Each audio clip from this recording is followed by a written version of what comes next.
10,000 करोड़ रुपए से भी ज़्यादा का अमाउंट पीएम केयर्स फंड में आया। पर क्या आपको पता है इसका क्या हुआ? हमारे देश में ऐसे कुछ लोग हैं जिन्होंने ये जानने की कोशिश की और गवर्नमेंट से भी पूछा कि पीएम केयर्स फंड का क्या हुआ। पर गवर्नमेंट ये बताने में असमर्थ है और तो और आरटीआई फाइल करना भी अलाउड नहीं है। ट्रांसपेरेंसी गवर्नमेंट का ये आर्ग्यूमेंट है कि एक नॉन पब्लिक फंड है।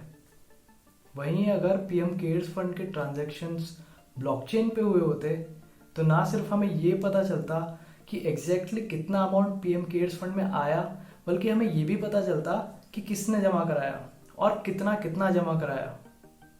और जब गवर्नमेंट इस फंड को यूटिलाइज करती तो हमें उसकी भी खबर होती बिना आरटीआई फाइल करे। दुनिया भर की सरकारें क्रिप्टो करेंसी से कम ब्लॉकचेन और बाकी की टेक्नोलॉजी से ज़्यादा डरी हुई है, क्योंकि ये टेक्नोलॉजीज किसी भी सरकार को उनके देश के नागरिक के प्रति और ज़्यादा जवाबदेह बनाती है। ये तो सिर्फ एक एग्जाम्पल था ब्लॉकचेन के यूज़ का। ऐसे और भी कई एग्जाम्पल्स है, जैसे tax collection, blood donation, online shopping, elections, supply chain management. ये हमारी सोच के ऊपर है कि हम इस टेक्नोलॉजी का इस्तेमाल किस तरह से कर पाएंगे।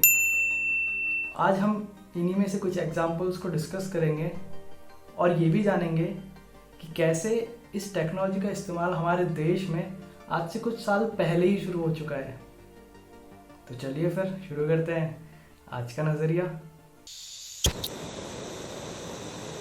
हमारे देश के लोग ज़मीन से बहुत जुड़े हैं, इतना कि एक ही ज़मीन के टुकड़े के कई हकदार होते हैं और ज़मीन के असली मालिक को भी नहीं पता होता इसका।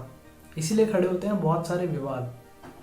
एक रिपोर्ट के मुताबिक सुप्रीम कोर्ट में आने वाले लगभग 25% केसेस ज़मीन से जुड़े होते हैं और सर्वेस से पता चलता है कि हमारी अदालतों में जितने भी सिविल केसेस आते हैं उसका ऑलमोस्ट 66% हिस्सा लैंड एंड प्रॉपर्टी डिस्प्यूट से रिलेटेड होता है।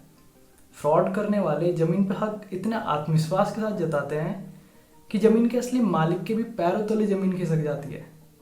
और इन्हीं प्रॉब्लम्स को दूर करने के लिए लैंड रिकॉर्ड्स को ब्लॉकचेन पे शिफ्ट किया जा सकता है। इससे ना सिर्फ ये पता चलेगा कि प्रेजेंट में ओनर कौन है किसी लैंड का, बल्कि ये भी पता चलेगा कि अब तक कौन कौन उस ज़मीन का मालिक रह चुका है। हमारे देश के कई राज्य इसकी शुरुआत आज से कुछ टाइम पहले ही कर चुके हैं। आंध्र प्रदेश हमारे देश का पहला ऐसा राज्य था जिसने आज से कुछ साल पहले ही इसकी शुरुआत कर दी थी।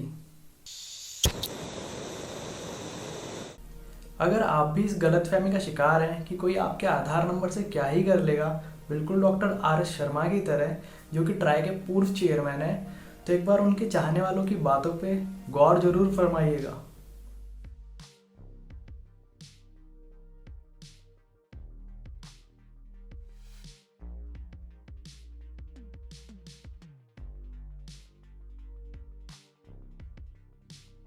यूआईडीएआई ने अप्रैल 2019 में एक हैदराबाद बेस्ड सॉफ्टवेयर कंपनी के खिलाफ पुलिस कंप्लेंट फाइल करी और ये आरोप लगाए कि लगभग 8 करोड़ लोगों का आधार डेटा उस कंपनी के पास इलीगली स्टोर्ड है।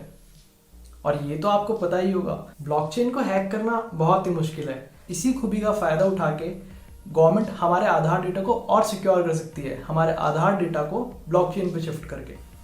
अगर ब्लॉकचेन के बारे में जानना चाहते हैं तो ऊपर आई बटन पे क्लिक करके आप जान सकते हैं और नीचे डिस्क्रिप्शन बॉक्स में भी मैं इसकी लिंक प्रोवाइड कर दूंगा। इस मिलावट के दौर में ये पता लगाना बहुत ही मुश्किल होता है एक कंज्यूमर के लिए कि क्या असली है और क्या नकली। चाहे बात फिर त्योहारों पे मिलने वाली मिठाई की हो, या फिर बात हो सेल में मिलने वाले ब्रांडेड कपड़ों की, या हो बात ऑनलाइन शॉपिंग की। नाजुक स्थिति में हमेशा एक उपभोक्ता ही होता है। चाय के बागान से निकली वो हरी हरी और कड़क पत्तियां कब मिलावट का शिकार हो जाती है, इसका पता तो टी बोर्ड ऑफ इंडिया भी नहीं पाया। और इन्हीं सबसे परेशान होकर आखिरकार टी बोर्ड ऑफ इंडिया ने भी ब्लॉकचेन का सहारा लिया है। इससे ना सिर्फ मिलावटखोरों पर लगाम लगाई जा सकेगी, बल्कि कंज्यूमर यानी कि आप अपनी चाय का लुत्फ उठाते हुए ये भी देख पाएंगे कि आपकी चाय कौन से बागान से आप तक पहुंची है। आज के लिए इतना ही। वीडियो अच्छा लगा हो तो अपने चाहने वालों के साथ ज़रूर शेयर करें और चैनल को सब्सक्राइब करके बेल बटन जरूर प्रेस कर लें। इससे फ्यूचर में आने वाले अपडेट्स आपको टाइम से मिलते रहेंगे। और अगर आप चाहते हैं कि मैं इस वीडियो का पार्ट 2 भी लेकर आऊँ जिसमें बाकी के और यूजेस भी डिस्कस करूँ ब्लॉकचेन के आपके साथ, तो कमेंट सेक्शन में मुझे ज़रूर से बता दें। मिलते हैं अगले वीडियो में।